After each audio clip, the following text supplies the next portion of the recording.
Sa pamamaril naman, nauwi ang paninita ng isang gwardya sa mga nagpapahingang trabahador sa Calamba, Laguna. Nasa frontline ng balitang yan, si Dave Abuel. Dito kami nagawa, sir. Oh. Wala naman kami dyan sa property nyo. Wala naman kami sa property nyo.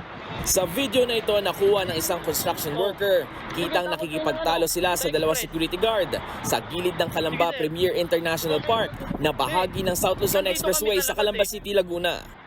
Sir, pares tayo. Inaalis ng mga CQ ang mga trabahador na nagpapahinga noon malapit sa construction sa gilid ng expressway. Empleyado din kami. Maya-maya'y umalis ang isa sa mga CQ na si alias Demetrio. Oh, yan ha, tinatakot pa kami. Tumakbo yung isa. Patuloy naman ang sagutan ng mga trabahador sa isa sa mga CQ. Sir, nagpapahinga lang naman kami dito eh. Wala naman kami ginagawa, sir eh. Nagpapahinga lang Maya-maya naman kami pa, dito eh. bumalik na ang isang gwardya na may dala ng baril.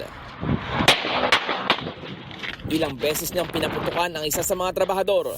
Dead on the spot ang trabahador na si Ronald Santillan, 32 taong gulang. Nakatakbo naman palayo ang nag-video at kanyang kapatid na si Robert.